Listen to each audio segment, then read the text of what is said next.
আজকের ঘটনায় বলবো মেয়ের শ্বশুরবাড়ি এসে ৩ সদ্য যুবতী ননদের সাথে ঘটে যাওয়া এক সত্য ঘটনা নিয়ে। আমি তমাল, আমার বর্তমান বয়স ৫৯। ১ বছর আগে চাকরি থেকে অবসর নিয়েছি। আমার খুব বেড়াতে ভালো লাগে। আমার স্ত্রী গত হয়েছেন বছর ৫ আগেই। একটি মাত্র মেয়ে, তারও বিয়ে দিয়েছি ৮ বছর হলো। মেয়ের শ্বশুরবাড়ি কলকাতাতেই। ওদের জয়েন্ট ফ্যামিলি আর বেশ বড় সংসার। আমার জামাই রেলে চাকরি করে, আর আমার জামাইরা ৫ ভাই আর ৩ বোন। মেয়ের জামাইয়ের নাম সমর, সবার বড়। ওর পর ৩ ভাই, তারপর ৩ বোন, আর শেষে আরও ২ ভাই। একা সমরই শুধু চাকরি করে, বাকি ২ ভাই আর ওদের বাবা মিলে ওদের পারিবারিক ব্যবসা দেখাশোনা করে। ৩ মেয়ের মধ্যে বড় মেয়ের শুধু বিয়ে হয়েছে, বাকি দুজনের জন্যে পাত্রের খোঁজ চলছে। মেয়েদের ওপরের ২ ভাইয়ের বিয়ে হয়ে গেছে, তাতে আমরাও মানে আমি ও আমার স্ত্রী মিতা গিয়েছিলাম। প্রথম ছেলে মানে আমার জামাই সমর, দ্বিতীয় অমর। এ ঘটনা ২০০০ সালের জানুয়ারির প্রথম সপ্তাহে। অমরের বিয়ে ঠিক হয়। আমি ও আমার স্ত্রী আগের দিন বিকেলেই আমার মেয়ের শ্বশুর বাড়ি পৌঁছে গেছি। আমার মেয়ের শ্বশুর মশাই দীপেন বাবুর বিশেষ অনুরোধে। বাড়ি একদম গম গম করছে অতিথি সমাগমে। আমাকে দেখে দীপেনবাবু এগিয়ে এসে বললেন, ওহ, আমি নিশ্চিন্ত হলাম আপনাকে কাছে পেয়ে। উনি আরও বললেন, আমার তো কোনো কাজ নেই, আর এখনকার ছেলেমেয়ের সাথে আমি ঠিক মিশতে পারি না। আপনার সাথে কথা বলে আড্ডা দিয়েই আমার সময় কেটে যাবে। আমি বললাম, সে না হয় হলো, কিন্তু বিয়েবাড়ির কাজ তো অনেক, সেগুলো তো দেখতে হবে। আমাদের কথার মধ্যেই সমর আমাকে দেখে এগিয়ে এসে প্রণাম করে বলল, মা আসেননি? আমি বললাম, হ্যাঁ, উনিও এসেছেন, দেখো মেয়ে মহলে আছেন বোধহয়। বলতেই সমর চলে গেল। দীপেনবাবু বললেন, আরে বাবা, এরা সবাই আমাকে কোনো কাজই করতে দিচ্ছে না, বলছে তুমি শুধু অতিথি আপ্যায়ন করো। সত্যি বলতে কি, আমার বড় ছেলে সমর একাই ১০ দিক সামলাচ্ছে, আর তেমনি আমার বৌমা আপনার মেয়ে একাই হেসেল সামলাচ্ছে। আমার অনেক জন্মের পুণ্য ফলে এরকম বৌমা পেয়েছি। এসব শুনে গর্বে আমার বুক ভরে উঠল। দীপেনবাবু বললেন, অরে, আমি তো ভুলেই গেছি, সেই তখন থেকে আপনাকে দাঁড় করিয়ে রেখেছি। চলুন চলুন, ওই ঘরে বসে গল্প করি। আমাকে নিয়ে একটা ঘরে ঢুকিয়ে বললেন, এই সোফাতে বসুন, আমি ভিতরে গিয়ে চা বলে আসি। ওনার কথা শেষ হবার আগেই দীপেনবাবুর স্ত্রী দীপা আর তোমাকে কষ্ট করে যেতে হবে না বলতে বলতে চায়ের সরঞ্জাম নিয়ে ঘরে ঢুকলেন। চায়ের ট্রে নামিয়ে রেখে হাত জোর করে নমস্কার করলেন। বললেন, আমার অনেক অভিযোগ আছে আপনার মেয়ের বিরুদ্ধে। আমার তো ভয় ধরে গেল, মেয়ে আবার কি করল। দীপা বলতে শুরু করলেন, কেমন শিক্ষে দিয়েছেন মেয়েকে, আমার কোনো কথাই শোনে না, এমন অবাধ্য মেয়ে আমি আগে কখন দেখিনি। আমি বললাম, আপনি আমাকে বলুন ও কি করেছে, তারপর আমি দেখছি। দাঁড়ান দাদা, আমি আপনার মেয়েকে ডেকে আনছি, ওর সামনেই আমি সব বলবো। আমার মেয়ে বাবলি এসে বলল, আমাকে ডাকতে যেতে হবে না। আমার দিকে তাকিয়ে বলল, বাবা, তুমি মার কথা একদম শুনবে না। উনি আমাকে রান্নাঘরে ঢুকতে দেবেন না, একাই সব কিছু করবেন। আমাকে সকালে ঘুম থেকে উঠে বিছানাতেই বসে থাকতে হবে, আর উনি আমাকে চা করে দিয়ে যাবেন। এসব আমি সইতে পারবো না। আমি আমার মেয়ের দিকে তাকিয়ে সব ব্যাপারটা বুঝতে চেষ্টা করছি। বাবলি আরও বলল, জানো বাবা, ওনার হাই প্রেশার, ডাক্তার ওনাকে আগুনের কাছে থাকতে মানা করেছেন, তবুও আমাকে বকাবকি করে নিজেই রান্নাঘরে ঢুকবেন। যদি ভালো মন্দ কিছু হয়ে যায় তখন আমরা সবাই কি করব।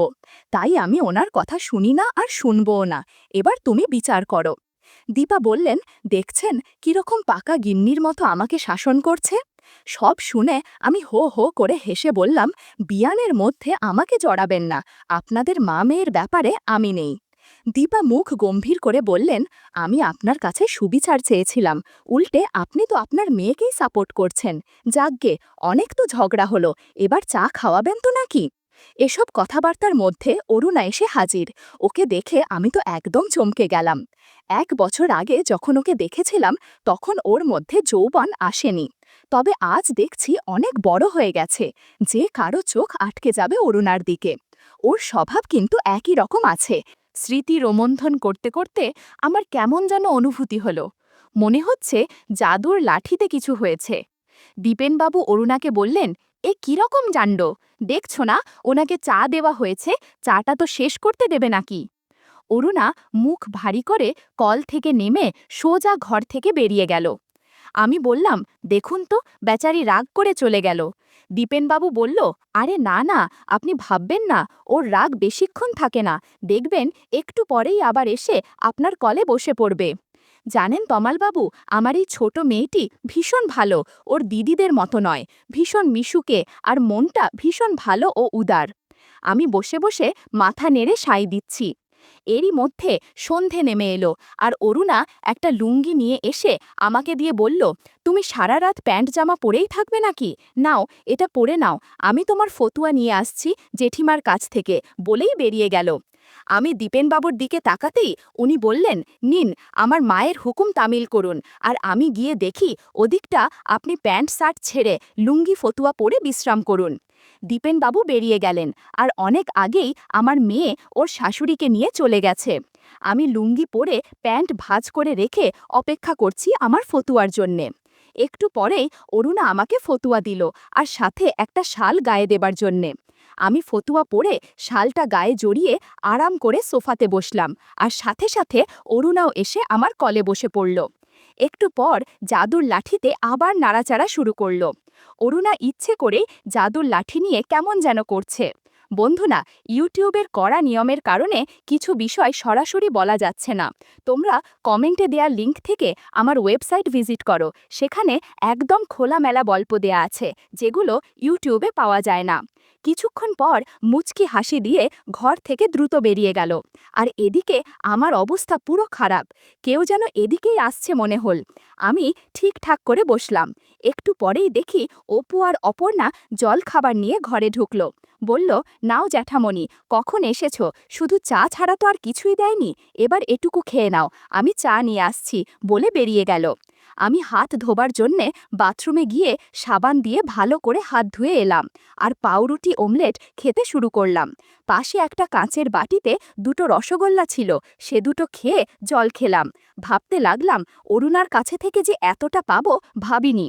ভাবছি এত কিছু হলো, কিন্তু ওর কিছুই দেখতে পেলাম না। কখন যে অপু এসে ঢুকেছে খেয়াল করিনি। এসেই বলল, কি এত ভাবছো জ্যাঠামণি, যা করার সেটা তো করেছ, এখন আর ভেবে কি হবে শুনি? খাবার আগে হাত ধুয়েছ তো, নাকি ওই হাতেই খেলে? আমি চমকে অপুর দিকে তাকাতেই অপু বলল, আমি সব দেখেছি জানালা দিয়ে, প্রায় প্রথম থেকেই। আচ্ছা জ্যাঠামণি, তুমি কি ভেতরে দিয়েছিলে নাকি? আমি কিছুটা ভয় পেয়েছিলাম, কিন্তু এখন অপুর কথা শুনে একটু যেন ভরসা পেলাম। বললাম, না রে, ওমন করলে সমস্যা হবে। অপু বলল, তবে অরুণা চলে গেল কেন?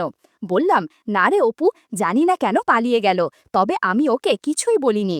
অপু ওহ বলে একদম আমার পাশে বসল। বলল, আমাকে তোমার জাদুর লাঠি একটু দেখাবে? জিজ্ঞেস করলাম, ওটা আবার কি? অপু বলল, আরে বাবা, অরুণা যেটা নিয়ে কি যেন করল। আমি বললাম, খুব দুষ্টু হয়েছিস, এই দেখ, বলে জাদুর লাঠি দেখালাম। ও অবাক দৃষ্টিতে পাকিয়ে আছে, না জানি কি দেখে ফেলেছে। ঘণ্টা খানেক সময় কাটিয়ে সব কিছু ঠিকঠাক করে বেরিয়ে গেল। অপু চলে যাওয়ার একটু বাদে সুপর্ণা এসে আমাকে বলল, তুমি এখানে একা বসে কি করছো, চলো, বলে ডাকতে শুরু করলো। আমি বলতে থাকলাম, একটু দাঁড়া, আমার লুঙ্গিটা ঠিক করে পরে নেই, না হলে সমস্যা হবে। কে শোনে কার কথা? আমাকে টেনে পাশের একটা ঘরে নিয়ে বলল, আমাকে ওপর থেকে ঠাকুরের বাসনগুলো নামিয়ে দাও, বাবাকে বলেছিলাম, কিন্তু ওনা যে তো খুঁজেই পাচ্ছি না, এখন তুমি ভরসা, বলে আমার হাত ছেড়ে দিয়ে বাংকারের ওপরে এক গাদা বাসন দেখিয়ে দিল। হাতটা ছেড়ে দিতে আগে আমার লুঙ্গি ঠিক করে নিলাম। একটা চেয়ার এনে বলল, নাও জ্যাঠামণি, এটার ওপরে উঠে বাসনগুলো নামিয়ে দাও। কি আর করা, একটা ভয় ভয় ভাব নিয়ে চেয়ারে উঠলাম। সুপর্ণা তাগাদা দিল, কি গো, বাসনগুলো পারো? এই তো পারছি, বলে হাত উঠিয়ে দুটো বাসন দু হাতে ধরে নামিয়ে সপুর হাতে দিলাম। আর দিতে গিয়েই ওপর থেকে ওর নাইটির দিকে চোখ গেল। একটু সময় থেমে থেকে দেখছিলাম। সেটা সুপর্ণা বুঝতে পেরে বলল, কি দেখছো জ্যাঠামণি? আরে কি আর দেখব বলে ওর হাতে দুটো বাসন ধরিয়ে দিলাম। সেটা নিচে রেখে আবার আমার দিকে তাকিয়ে বলল, বাকি বাসনগুলোও তো নামাতে হবে। আমি আবার কয়েকটা বাসন নামিয়ে ওর দিকে তাকাতেই দেখলাম ও আমার লুঙ্গির দিকে তাকিয়ে আছে। বললাম, কি রে, কি দেখছিস? সুপর্ণা একটু থতমত খেয়ে আমার কথার কোনো জবাব না দিয়ে বলল, এই তো দাও আমার হাতে, বলে হাত বাড়ালো, কিন্তু চোখ অন্যদিকে। এই সুযোগে আমিও ওপর থেকে ওকে দেখলাম। আমি না বোঝার ভান করে ওকে বললাম, কি রে, আরও বাসন নামাতে হবে না? একটু আনমনা ভাবে বলল, হ্যাঁ, সবগুলোই নামাতে হবে। আমি আবার বাসন নামানোর জন্য হাত তুললাম, আরও কয়েকটা বাসন ওর হাতে দিলাম।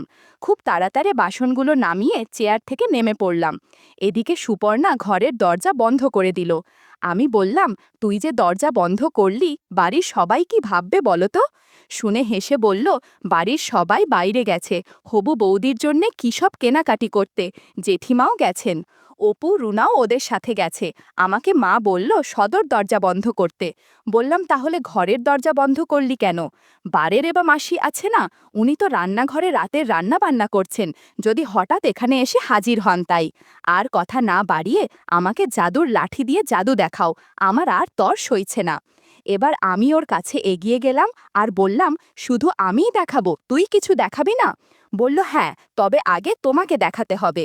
মিনিট 10 জাদু দেখালাম, এমন জাদু ও জীবনে দেখেনি। বেশ কিছুক্ষণ দুজনে বিশ্রাম করলাম। মনে হলো বাইরে কেউ যেন কথা বলছে, তাই আমরা সব ঠিকঠাক করে গুছিয়ে নিলাম।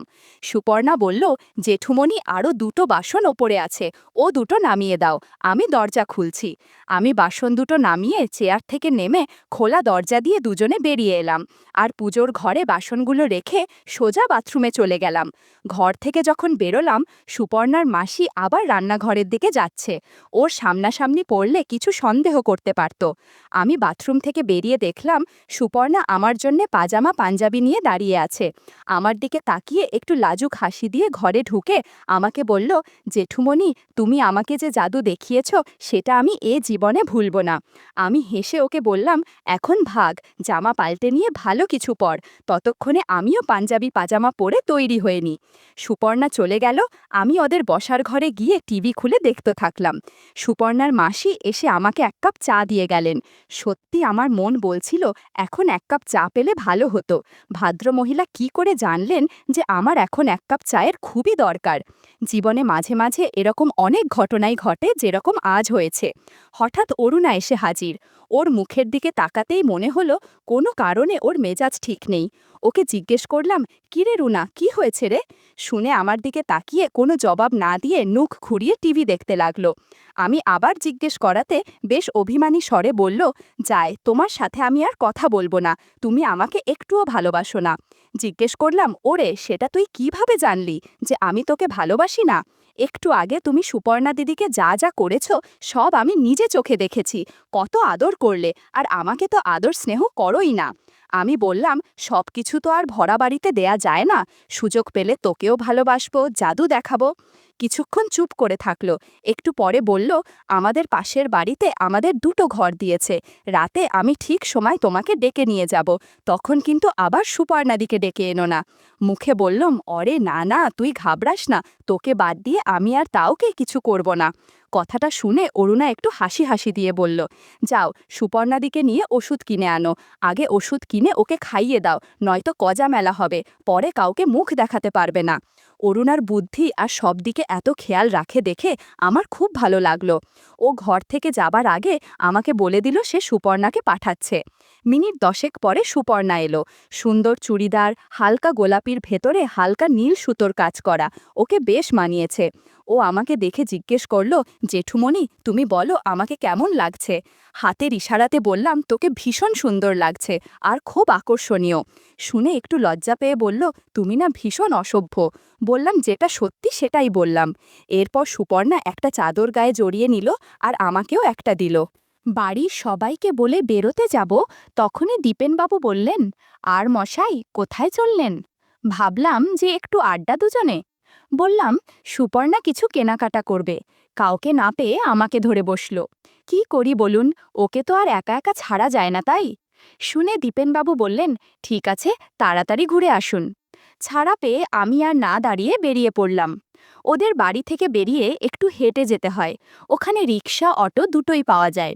সুপর্ণা আমাকে বলল, জেঠুমণি, রিক্সা নাও। ওর কথা মতো আমরা রিকশাতে গিয়ে বসলাম। ভীষণভাবে চেপে চুপে বসতে হলো। একটু এগোনোর পর রাস্তা ভীষণ খারাপ আর অন্ধকার। রিকশাওয়ালা বলল, বাবু ভালো করে ধরে বসুন। শুনে দুজনে একটু সাবধানে বসলাম। সুযোগ বুঝে কিছু ঘটনা ঘটে গেল। বাজারের কাছাকাছি আসতেই আমরা দুজন আবার যে যার হাত গুটিয়ে নিলাম। আমি ওষুধের দোকানে ঢুকে কয়েকটা গর্ভনিরোধক ট্যাবলেট নিয়ে বেরিয়ে এলাম। সুপর্ণা বলল, জেঠুমণি আমার ভীষণ খিদে পেয়েছে। আমিও বললাম, আমার বেশ খিদে পেয়েছে। শুনে বলল, চলো সামনে একটা ভালো রেস্টুরেন্ট আছে, ওখানকার খাবার খুব টেস্টি। ওকে অনুসরণ করে রেস্টুরেন্টে গেলাম। দেখলাম বেশ ভিড়, বসার জায়গা নেই। কাউন্টারে ছেলেটি বলল, কাকু আপনারা ওপরে যান, ওখানে জায়গা পেতে পারেন। আমরা ওপরে উঠে দেখলাম টেবিল সবই ভর্তি। একজন ওয়েটার এগিয়ে এসে বলল, কাকু একদম শেষের কেবিনটা খালি আছে, আপনানি আপনার মেয়েকে নিয়ে ওখানেই যান। ওর কথা অনুযায়ী ওই কেবিনে গিয়ে বসলাম। কেবিন মানে একটা বেঞ্চ পাতা আর চারিদিকে ঘেরা আর একটা টেবিল ল্যাম্প জ্বলছে। ছেলেটিকে কিছু খাবার অর্ডার দিতে সে বলল, একটু দেরি হবে কিন্তু, আমি আপনাদের জন্য কোল্ড ড্রিঙ্কস পাঠাচ্ছি বলে পর্দা টেলে বেরিয়ে গেল। আমি যেখানে বসেছি সেখান থেকে পর্দার ফাঁক দিয়ে বাইরেটা ভালোই দেখা যাচ্ছে।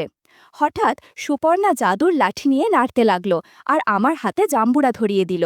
বললাম, আবারও জাদু দেখবি নাকি? বলল, হ্যাঁ, খাবার আসতে দেরি হবে, ততক্ষণ জাদু দেখাও। বললাম, তুই এটা শুনতে পেলি না যে কোল্ড ড্রিঙ্কস দিতে আসবে এখুনি? আমার চোখ পর্দার ফাঁকে ছিল। দেখলাম ছেলেটি আসছে কোল্ড ড্রিঙ্কস নিয়ে। সুপর্ণাকে সাবধান করলাম। ও ওর মোবাইল নিয়ে ঘাঁটতে লাগলো। ছেলেটি আমাদের গ্লাসে কোল্ড ড্রিঙ্কস ঢেলেবার পর আমি বললাম, ভাই একটু তাড়াতাড়ি করবেন। ও ঘাড় নেড়ে বেরিয়ে গেল। সুপর্ণা ঢক ঢক করে ওর গ্লাস খালি করে দিল আর বলল, এবার আমি ললিপপ খাবো। যেমন কথা তেমন কাজ। কিছুক্ষণ বাদে ছেলেটি আমাদের খাবার নিয়ে ঢুকে বলল, সরি কাকু, একটু দেরি হয়ে গেল, আপনারা খান, আমি কফি নিয়ে আসছি। ছেলেটা বেরিয়ে যেতে সুপর্ণা বলল, কোনো সরি বলার দরকার নেই ভাই, তুমি দেরি না করলে আমার ললিপপ খাওয়া হতো না। আমি ওর দিকে তাকিয়ে বললাম, তুই কিন্তু বেশ ফাজিল হয়েছিস, এবার তাড়াতাড়ি খাওয়া সেরে ফেল। আমরা খাওয়া সেরে রিকশাতে বসলাম আর আধ ঘন্টার মধ্যে বাড়ি পৌঁছে গেলাম। মেয়ের শ্বশুরবাড়ি এসে 3 সদ্য যুবতীদের সাথে এত কিছু ঘটে যাবে তা ভাবতেই অবাক লাগে।